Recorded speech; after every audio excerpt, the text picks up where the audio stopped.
Welcome back to Redefine Parenting with your host, Veenu Keller. We want to welcome you to Spanglish World Network and H.E.R Network on Zingo TV, channels 250 and 251.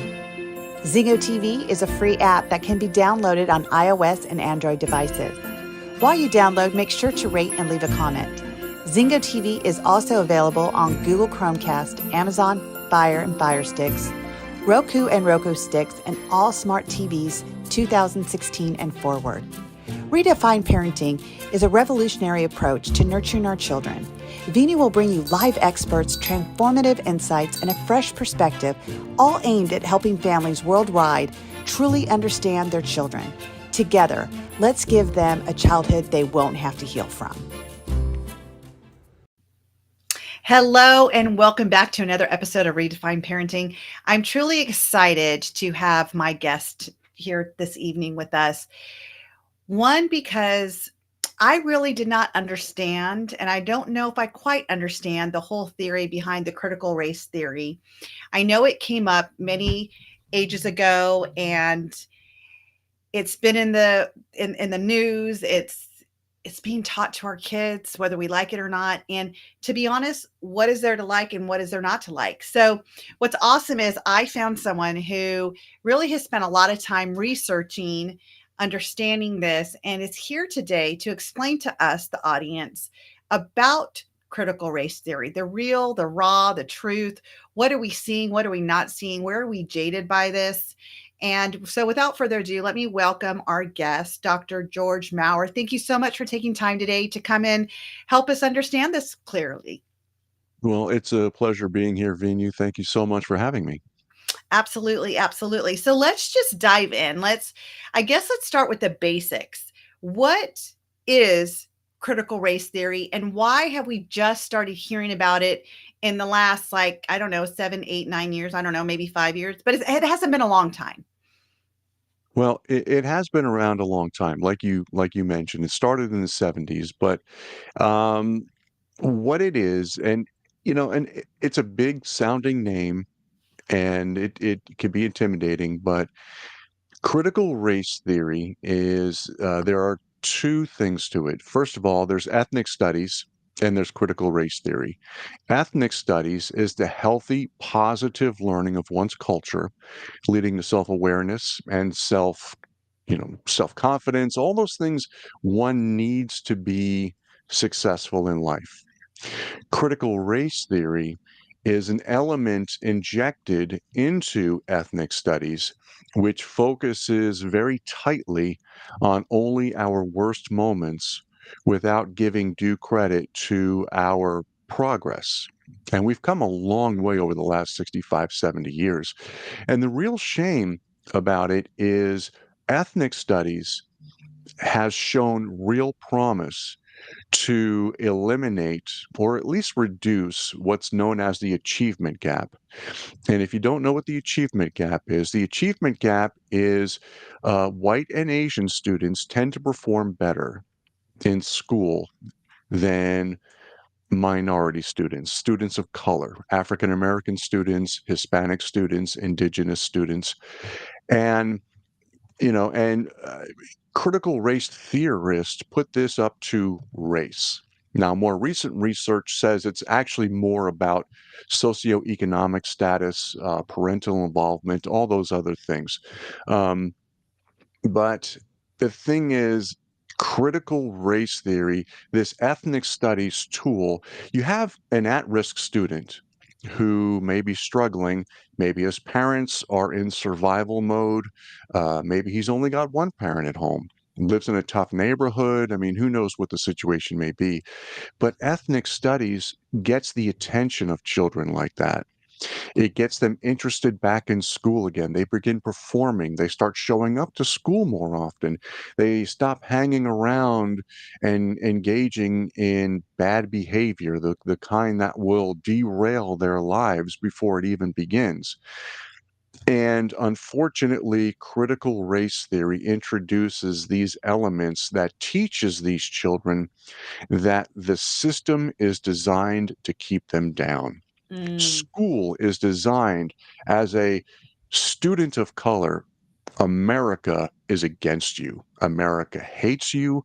America has always hated you, and America will always make sure you never amount to anything. So, what happens? These children, especially the at risk ones, they lose hope. They may see education as a way out of all these things, but when they're being told these things, these messages from CRT, they give up hope. And hope is the worst possible thing you can steal from a child in that situation. Absolutely. And I know, like you said, I know that it's been around since the 70s, since you and I had a discussion. You definitely educated me. However, honestly, it wasn't until like 4 years ago when we started hearing this word. Mm, And so I grew up in the 70s. I grew up in California. Where I grew up, there was not a lot of Black people. There was a lot of Hispanic and there was a lot of white. So here I am, the Indian girl at school. That what really wasn't seen either. A lot of Indians back then, or at least where I yeah. live. And so I was categorized as people said, "Oh, you're Black. You must be Black." And I got called all those names, and I was bullied for my skin color because I was darker. I was a lot darker than the Hispanic kids, and so, but I did not feel like I was raised with the theory that you just spoke of. Like we knew about the Martin Luther King movement. We knew about Rosa Parks. Like we heard all that stuff. But it Hmm. was like a triumph of like, look how far they've come and look at Hmm. what we can accomplish. Like they were put on this pedestal of like, look, there are people that are Black and look what they did. They stood up for their rights and they were able to accomplish so much. And so we didn't see so much of the negative. The negative to in my mind growing up, and again, maybe I'm just not smart like to think that way, but in my mind it's like, okay, we're past that, we're moving beyond that, you know. Am I wrong to think that? Like, did it come back alive? I mean, where are we at now? No, I mean you're not wrong to think those things. They still teach, of course, Martin Luther King and Rosa Parks, and all those things. However, um, perhaps back then, what you were saying is, okay, we've begun to move past these things. According to a critical race theorist, we haven't moved past anything. So Emmett Till was a young man who was murdered in 1955 in Mississippi. I always get mixed up between Mississippi and Alabama. In Mississippi, I believe. He was 14 years old, but he flirted with a white woman, and they murdered him that day. I believe that day. And according to a critical race theorist, according to us, most average people, we think we've moved beyond those things. And but your average critical race theorist sees America as a place where that event could happen again at any given moment. And so and they have this mindset where, I mean, literally America hates them. They feel like America, is again the most racist country in the world. It teaches white children to hate themselves, to hate their families, to hate their culture. They teach white people in general that they are racist, consciously or unconsciously, and they engage in oppression purposefully. And even if if they don't realize it, they're still doing it. So you're guilty whether you know it or not. Mhm. And so, and what it does is critical race theorists believe by introducing this negative racial division and tension between children of different races, they will somehow have positive outcomes. By being racist against some children, that they will somehow make racism better. And it doesn't make any sense. It's like, well, I'm going to go fight crime, and how I'm going to fight crime is I'm going to take this brick and I'm going to go through it through the front store window, and I'm going to steal as many things out of the window as I can. That's how I'm going to fight crime, by committing crime. It just does not add up. Mm. So let's jump into the schools. What is going on in the schools? What is like, what are you standing for? What is your whole outcome in diving deep into this?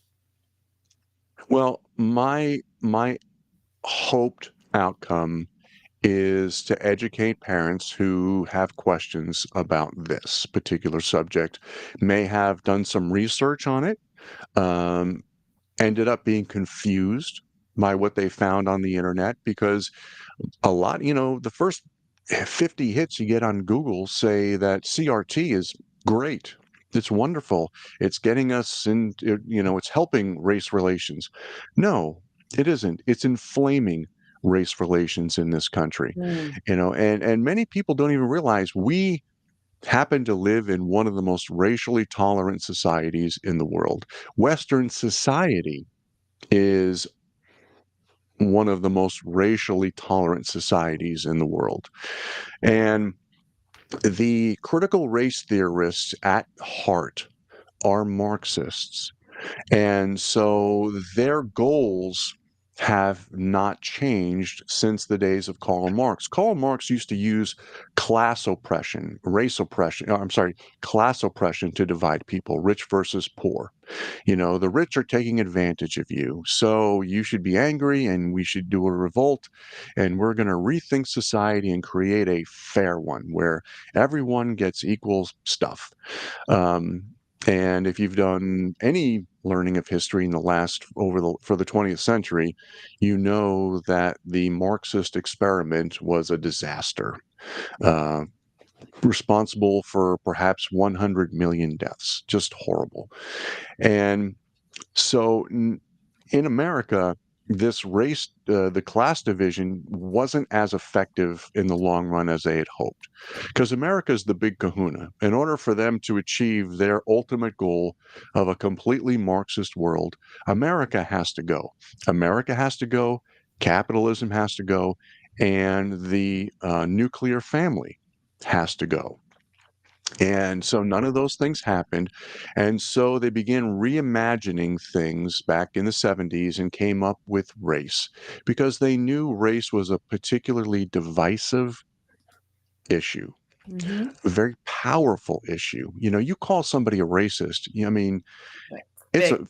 it's a disgusting thing to do. It's a horrible thing to do to a human being, but most people will immediately just back off.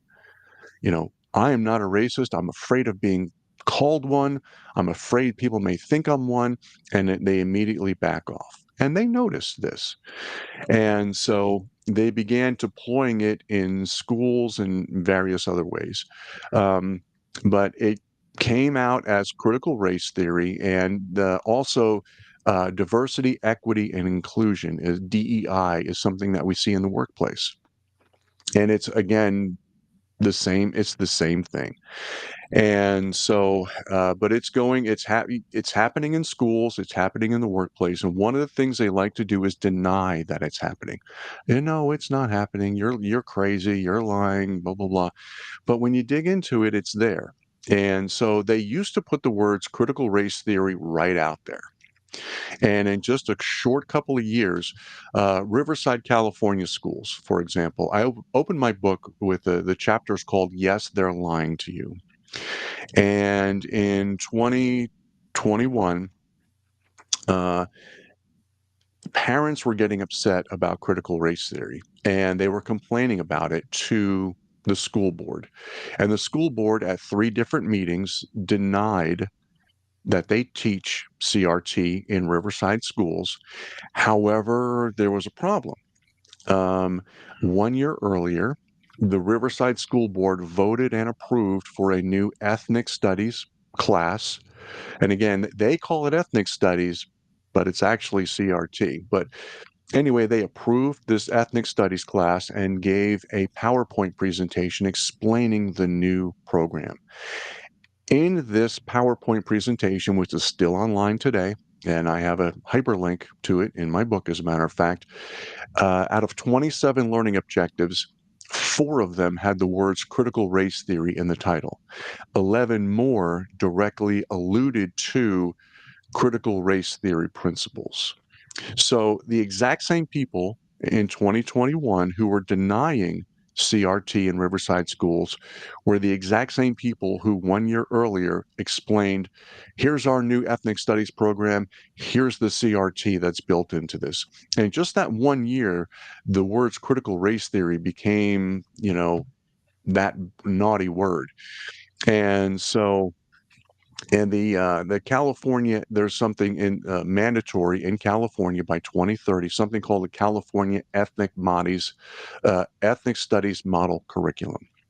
And with the class of 2030, it is mandatory, along with 4 English classes, 3 math classes, 2 science classes. You have to take this 1 year ethnic studies curriculum. And the official state position for California is that it does not contain critical race theory. And I went through most of it, about the first 600 pages or so, and I found I found no critical race theory words. I did not find that phrase in there, but what I did find was code words: oppression, marginalization, systemic racism, social justice. And when you see those words in there, that means there's critical race theory. And out of the first 600 pages, I found 591 references to similar code words. So it's in the schools, and parents. Again, this is one of the reasons I wrote the book, was to help you. If you suspect your child is being exposed to CRT, go look at their online course descriptions. You're probably not going to see the words critical race theory, but if you do see words like oppression, social justice, systemic racism, marginalization, chances are your child is being exposed to critical race theory. And don't be surprised if your school tells you, no, they're not doing it. But if you see those words there, they're lying to you. Don't be surprised by that.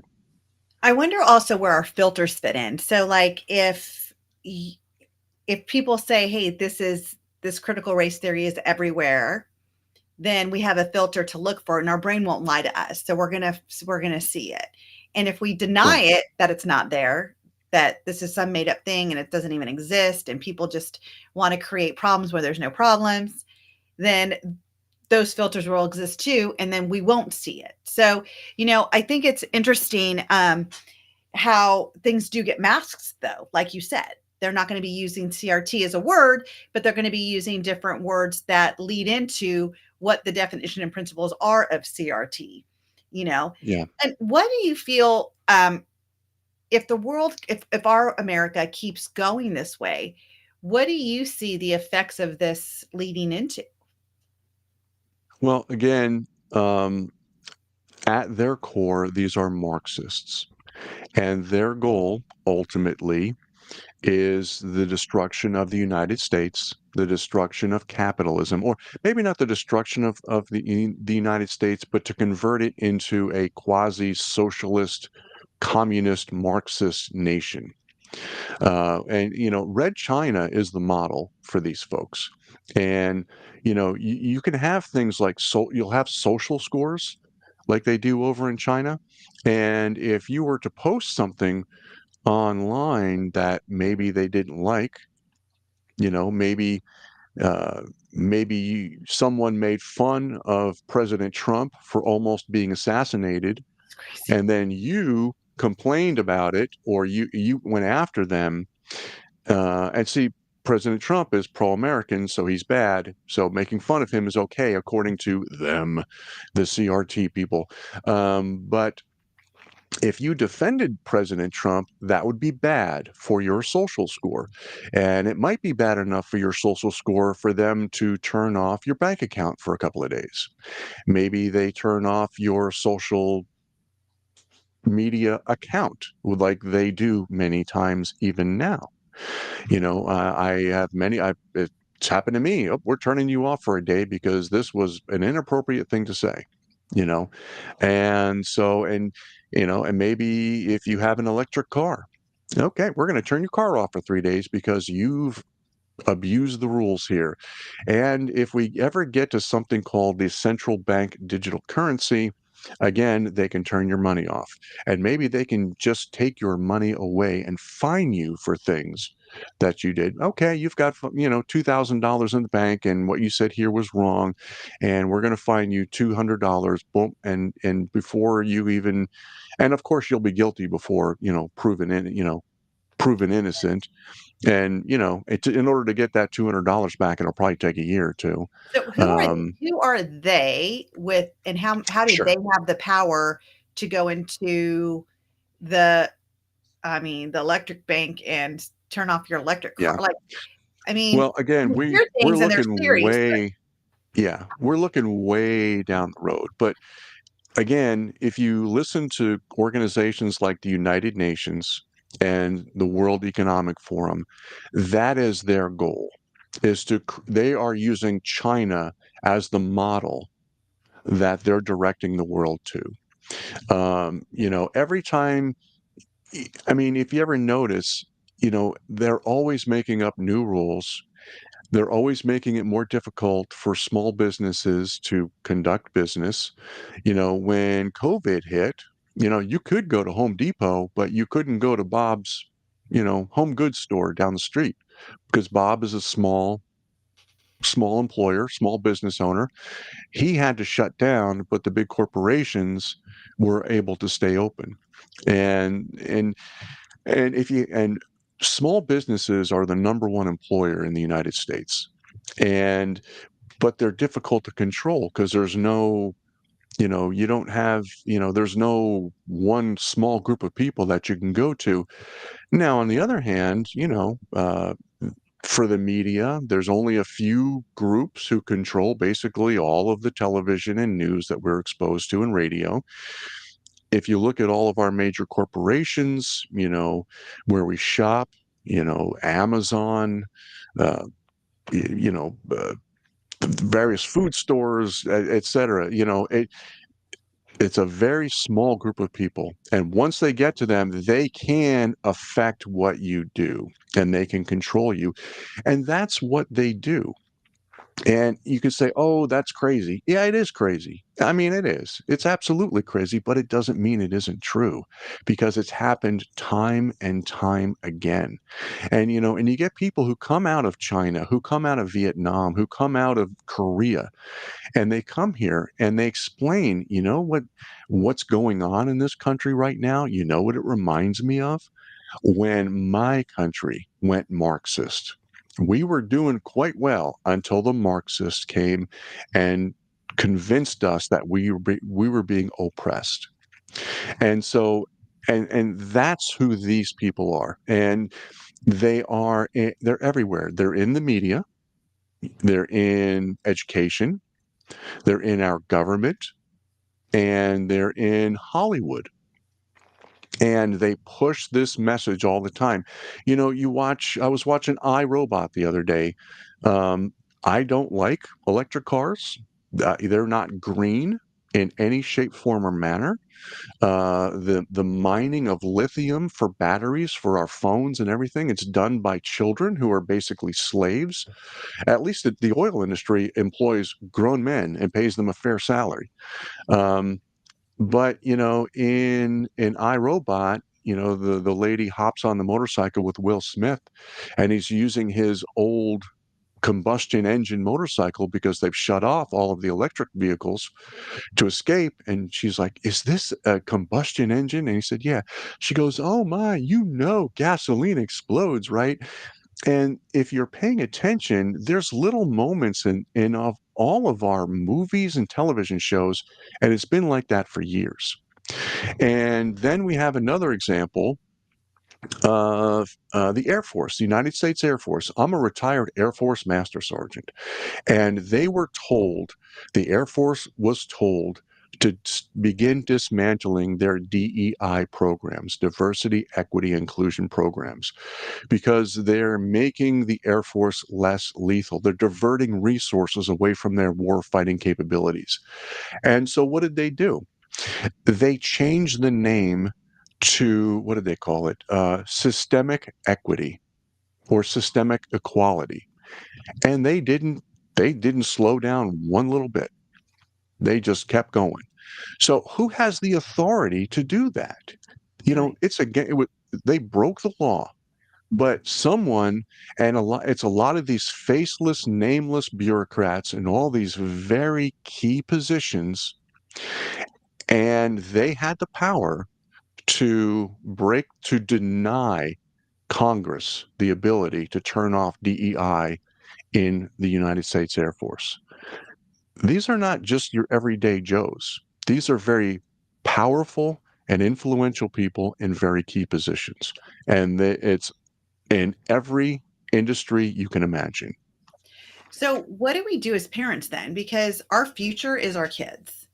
What's going to Hmm. happen 10, 15 years from now is not really going to be up to our age anymore. It's going to be up to like pretty much the millennials, right? Like they're growing up now. They're going to Yeah. be in charge. They're the ones that are going to be the ones in power. How is it being passed on to our kids? What can we do as parents to keep an open mind, to see what's a theory, what's debunked, what's really happening, what are we not able to see behind the curtain, and how do we help our kids? How do we help our kids to grow up to feel safe, not feel judged against, not feel they're not good enough? Because I feel like that's again what we're doing.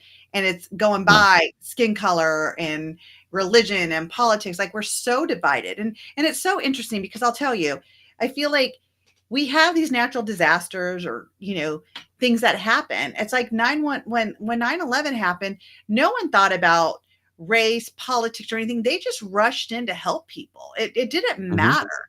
And so we always have these little glimpses in history where for the few days, weeks, months, all of our differences were set aside for that moment. And we were actually united. That's where we were united in Yeah. that moment of help. And it didn't matter religion, nothing mattered in those moments. And it's like all of a sudden it brings us a glimpse of connectiveness and what this Right. world really could look like if we all put everything aside. But it only lasts for like a hot minute. And then we're right back to you're liberal, I'm not, you're Biden, you're Trump, you're black, I'm white. It's like pure division once again. Yeah.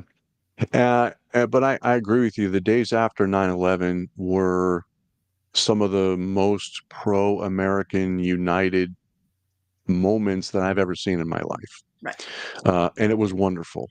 It reminded me almost of when the American hockey team won the Olympics. And, they were a bunch of kids going up, it was like, I don't know, your local high school team going up against the Lakers, and winning, I mean, it was crazy like that. And so, but what can you do? Well, that's one of the things that I included in my book were suggestions, things to keep in mind. First of all, talk to your kids, ask them, are you hearing funny things in lessons? Ask them about their school, their classes or whatever. Second, go out to their course descriptions online. Almost all schools have them now. Very few don't. And if you don't, then you probably need to move your kid to a different school anyway. Um, but look for those course descriptions. Look for those key words: oppression, marginalization, systemic racism, white supremacy. And if they're including, and it could be math. It's not just history and social, it could be math that they're teaching these things in. And so go out there, look for those words. If you find them, begin talking to other parents. Get with like minded individuals, become a group. You are more powerful together than you are individually.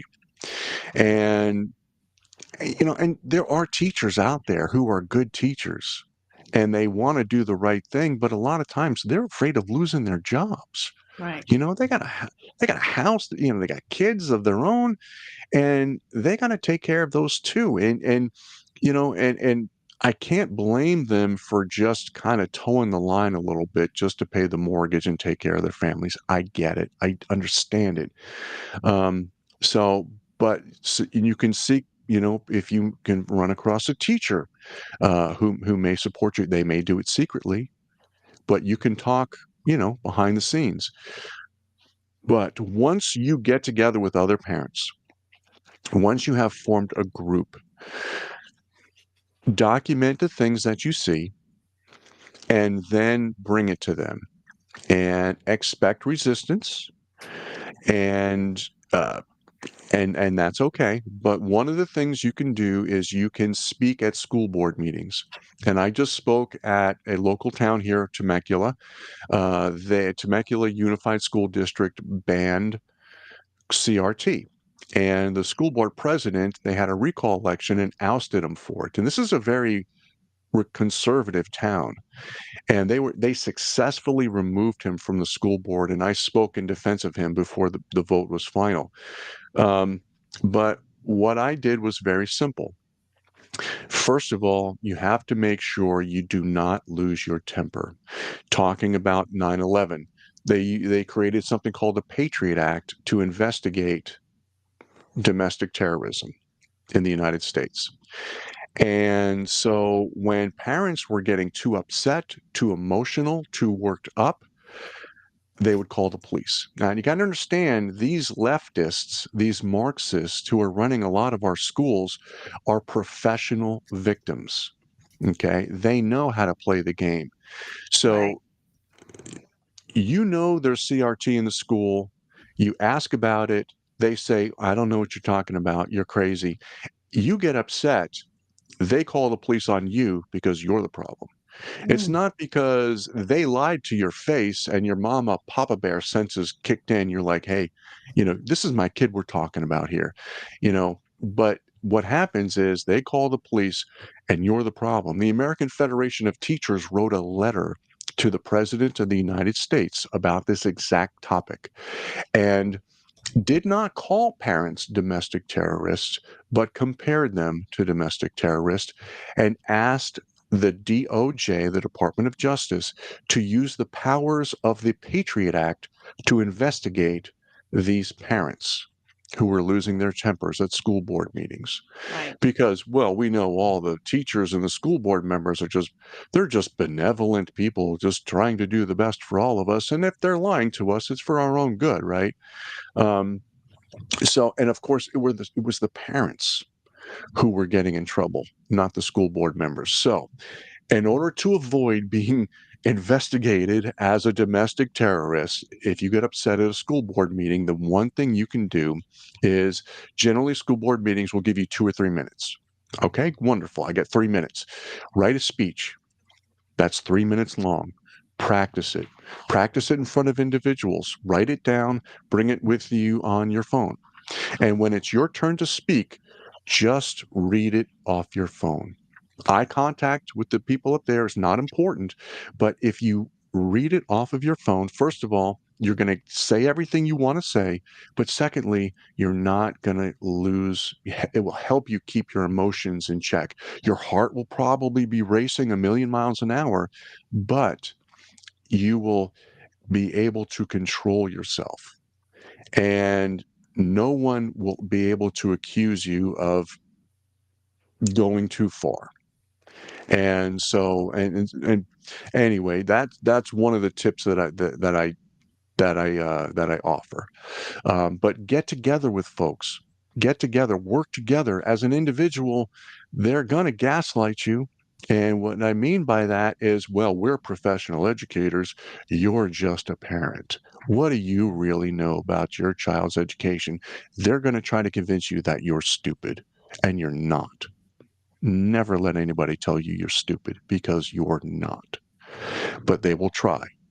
So, those are the things you can do to control yourself and be prepared to fight back.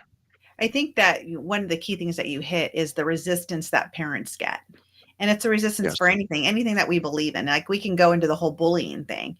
How many of my Hmm. clients have said, I'm like, well, what have you done? And they're like, we've gone to the school. And the school says that they're aware of it and that they're doing everything possible. They won't tell them what they're doing because they can't reveal that, but they're doing everything possible. And in the meantime, their kids still getting bullied on the bus. They're still getting bullied in Nothing class. changes. and nothing Exactly. changes. And it's like there's so much resistance. At what point do you go? And then all of a sudden, now there's a lawsuit because the child committed suicide, and the parents are now suing the school board because they have umpteen amount of emails and everything else saying that we're telling you, and the school's like, we're doing something. And so it's the same thing. There's still resistance whenever we speak up anywhere, when we speak up for something that we believe in. And it doesn't have to be the majority, but especially when the majority is opposite of what you're saying, because they don't see it through your filters, they don't see it through what you're saying, you're going to hit resistance. And I know that we say, well, resistance, okay, it is okay, but how do you push through it? When do you just, the fight gets tired? You get tired of fighting. It's like, at what Yeah. point? And I know that's one of their protocols is how much can we hold against it so they do get tired and fall off.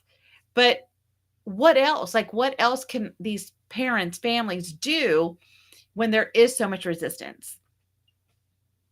Well, I wish I had a good answer for you other than what I've already given you. Make your point known, make your position known, get together, fight back, stand up. Now, what you can do is begin to look at removing your child from the school in Yeah. extreme situations. Find a way to homeschool. And again, I mean, we're all out there putting food on the table. I mean, not many of us are lucky enough to be home all day long to be in a situation where we could homeschool our children. But a lot of states have programs where if you remove your child from a school, there is some school choice. And you can look at charter schools. You can look at, in California, they have something called private education associations, which they are not schools officially. And a lot of people went to PEAs out here in California because there was no vaccine mandates, there was no mask mandates, and there was no CRT mandates. Um, and so, but in charter schools, private schools, and public schools, they had to be vaccinated, they had to be this, they had to be that. So perhaps look for different ways. And maybe if you get together with, maybe you can find an organization. um, there's a CFER, Californians for Equal Rights, Educational Rights. I did talk about them a little bit in my book, and they are an organization that fights schools over topics like this. And so when teachers were receiving over the top training, they brought in someone by the name of Bettina Love, Dr. Bettina Love, and her entire career is based on something called spirit murdering. And she used to go in and have these equity lessons for teachers, mandatory. And she would tell, white teachers, every time you walk in the school, you are murdering the spirit of students of color. And I mean, and this is a respected woman in the Education Association. She gets articles in Ed Week all the time, which is a respected education journal. Um, and so, and it's incredible that a woman like this gets traction, but she did, and some teachers got together, complained about it, and CFER sued and is suing San Diego Unified Schools. And so, and the last time I spoke to them was 6, 7 months ago, and I said, "Hey, any updates before I go to the publish?" And they said, "Yeah, they're dragging their feet. They're conducting their own internal investigation before they will address our investigation," and expect that. But there might be an organization out there that would be willing to sue the school for you. Look around. Maybe if you have enough parents, if you get a couple hundred parents together, maybe you can raise enough funds between all of you to get some lawyers interested, and maybe they can sue the school for you. Um, there's always options, but it's difficult. It is hard. But the main thing is you need to protect your child, and you need to find a way. And one of the things that I do advise, also one more thing, is if your child is in a class that has critical race theory in it, and you're asked for them to be removed, and the answer is no, and they're dragging their feet, and your kid has to keep going back, I would say to your child, just write the essay that the teacher wants to hear. Just fake it. We know, it's going to be difficult. It's going to be emotionally difficult for them. So you're going to have to help them out. Just write the horrible essay that the teacher wants to hear, get the grade, and hopefully your kid will be out of that class quickly. But if not, at least you can give them the emotional support to at least not fail on top of being, because the teacher's going to attack them. The other students are going to attack them. They're going to make them feel worse. Just pretend, just play along for a little while and just pretend you're one of them, and the bullying will go down by 100%, maybe 90. But if you try to stand up for yourself against that, forget it. It will be the teachers can be the biggest bullies in schools, and a teacher teaching CRT openly to a student trying to stand up, they will shame them in ways that you can't even imagine. So it's interesting. What grades are we seeing this in schools? Because when you're talking about marginalism and these bigger Yeah, words, I can't see this happening in kindergarten and first grade, but they're saying K through 12th, it's banned, da da da da. Da. And yeah. so, and if we're planting seeds at such a young age, when kids get old enough in high school, I'm assuming, they're already buying into it because they've been kind of groomed, if you would, to see it that this must be the truth because we've been seeing it and not saying anything and it must be right. So like where is it starting? Are we seeing any effects of it now in our kids? Well, there was one parent, and it is through in K through 12, and it can start as young as kindergarten. There was a parent who went into his or her child's kindergarten classroom, and up on the wall was a piece of paper with a lesson explaining, the topic of the lesson was freedom. And part of the lesson, this freedom lesson, was these kindergarteners were to discuss the following 5 sentences. And those sentences were: whites have more than blacks, whites harass blacks, whites oppress people of color, uh, threatening body language, and you must fight in a war. So I don't know what any of that has to do with freedom, but if you were to put a mixed race group of adults into a room and make them explore those topics, the vast majority of those adults would not have the emotional maturity to have it in an intelligent, non-emotional way. Okay. And now imagine what it's going to do to 5 and 6 year olds. So, in another situation in Tennessee, there was a reading program called Wit and Wisdom, and they had books, reading books, recommended reading books. And in second grade, there was a book where there was white and Hispanic children going to school together. And in some of the illustrations, in one illustration, the Hispanic children were eating lunch outside in a cow field next to cow pies with flies around it. And the white children were in the nice area, in the nice picnic area, eating. And then in another illustration, there was a public pool, and the white children were swimming in the pool, and all of the Hispanic children were outside of the fence, like jail bar fence. And there was a sign next to the pool that said public pool, no Mexicans or dogs allowed. And so it starts early. Most of the time, it will probably be in high school. I would imagine that would probably be true, but don't be surprised if you see it in elementary and even even in kindergarten. So it's definitely what I'm hearing you say, and correct me if I'm wrong, is that it's planting the seeds of diversity and one is superior over the other just through Yeah. skin color, just through race. and we start planning that now, and then as we get older, they start to show history how it all matches.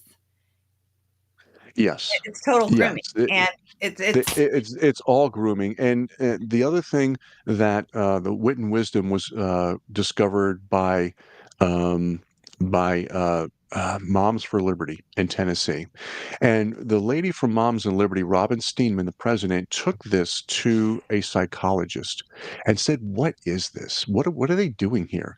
And this doctor said, "This is called the psychology of shame." It is a classic brainwashing technique where you destroy what is ever in a person, in this case, a child. You should hate yourself because you're white.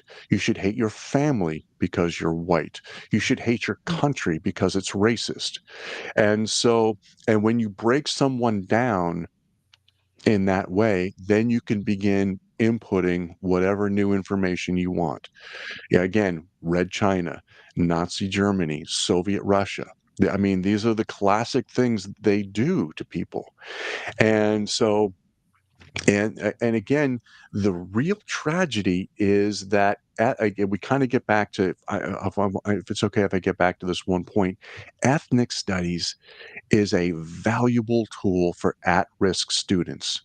But in South Carolina, they had an advanced placement African American studies course, 2-year trial, and they had to end it because the state legislature was putting forth a bill saying that you can't teach, they didn't say, I don't believe they said critical race theory, but they said any classes are banned that teach one race is superior to another, that one group, one race should be marginalized or treated worse or better due to race, or that some people of one race are responsible for things that happened a long time ago. And South Carolina had to get rid of their ethnic studies program, and they didn't say why, but they said it was because of pending legislation that was coming out. But I suspect the South Carolina schools believed their ethnic studies had critical race theory embedded in it, and they were afraid it was going to get taken away, so they just canceled it before they did it. And and again, this is the tragedy. This is the tragedy. They're destroying the self-image of these children, replacing it with what they want them to be, which is social justice warriors, and they are robbing them of this invaluable tool which could possibly change their lives using education. I find it very interesting that, first of all, race is not color of skin. Race is not based on color of skin, and yet that's what Yeah, it always comes down to. yeah, And I feel like until there's something that is developed in creating unity amongst people, that we will always stay divided, because what our parents teach us is what we learn to grow and believe. right. And unless there's a stronger outsource that influences us more than our parents, then we become that. And then we raise our kids to become that. And then the generation of it just keeps going on. And we will only be able to break the generation and when we can figure out how we can influence our children to see everyone as one. So my kids are biracial. My kids are half Indian and half whatever my husband is. He's a mix. He's white. Um, and one of the things that I've always taught my kids, and my older kids are also mixed, it's that see people, see people for their kindness, see people for their heart, see people Exactly. for the contribution. You don't see people for their skin color, their political views, or whatever. And I even talk to my own kids because they say things about liberals and stuff like that. I'm like, you know what? I get these people who we have labeled liberals don't have the same viewpoint as us. And but that doesn't make them a bad person. It makes them a person who has been raised in this belief or has been, saturated in this belief so much that they have so much certainty and validation in Sure. what they believe. And so they're speaking their voice. Yeah. And don't be afraid to I speak your voice. Just stop crossing it over and putting each other down. Like, I get it. Like, I think it was Yeah. horrific, horrific what happened to Donald Trump. If it would have happened to Biden, I would have thought the same thing. It's horrific that somebody thinks that they have that much power to take another life. I don't care if it's Trump or anybody, just that you have that Yeah. power, that you think you have that power, and in turn took an innocent person's life, right? And people were okay. People were saying he didn't miss. And I was like dumbfounded. Yeah. Just, I'm sorry, it makes me emotional. It hurts my heart that Yeah. we as people, as human beings, can even fathom thinking that way. Yeah. And people think it's okay, and they jump on that bandwagon of commenting and liking, and that all that does is fuel the fire, by the way. That's all it does, is fuel the fire. That's what it definitely does. I think most people who see themselves as liberals believe they're doing the right thing. I think they have in their vision, I think they think they're doing good. I believe that. I think most conservatives believe they're doing good by Right. employing their beliefs.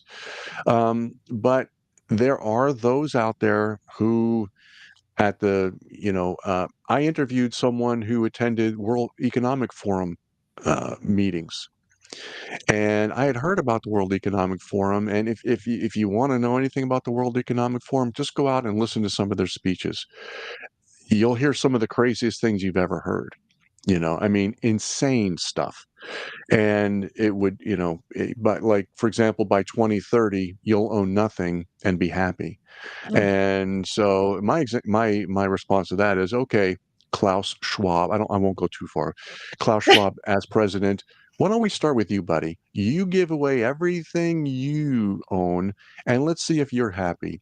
Let's see if you stop eating beef and start eating crickets, and we'll see if you are happy. This is their. But when I was talking to this author, what's going on over there at the World Economic Forum? What do you hope to accomplish? And he looked at me and he said, world peace. I'm working for world peace. And I believe him. I believe he believes he's working for world peace. But they are working on some really crazy things as well. So I'm sorry to get off on a tangent there. No, it's But good. It's good. what I figured that might shake up things a little bit. one other thing real quick. I think people of mixed races tend to be some of the most beautiful people in the world. I'm just throwing that out there too. When you mix the races, the wider the gene pool, the better the results, in my opinion, in my humble opinion. I'm biased, and I agree.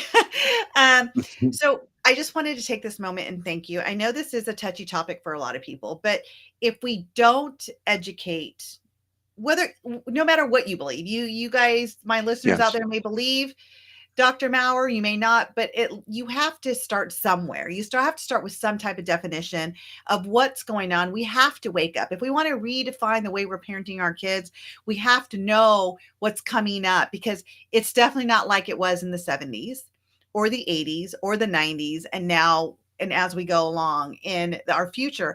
I mean, we don't have the broken back. Our kids don't have the broken backs from backpacks anymore. Everything's online now. Everything's screen time now.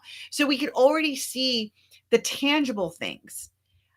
Dr. Maurer, I bring you here because we have to see what's not tangible right in front of us. We have to start looking deeper into what is our future going to become if we don't start helping our kids realize what's happening in front of their eyes, what they're being influenced by. So thank you so much for coming on and sharing this. If people want to find your book, find you, where can they find you and your book at? Well, my book is on Amazon and Barnes and Noble, and I also have a Facebook page where I post the latest CRT news, where you can keep up on the latest at my Facebook page called Critical Race Theory in Your School: How to Fight Back by Dr. George Maurer. Beautiful. Thank you again for being here. If you want to reach out to me, you have any questions about any of the guests I have, or any questions about your kids, please reach out to me. I'm all over social media at Veenu Inspires. Go to my website, VeenuInspires.com, to get your free download of Teach Your Children That They're Enough. Thank you again for joining us, and we'll see you next week. us on another episode of Redefine Parenting with Veenu Keller.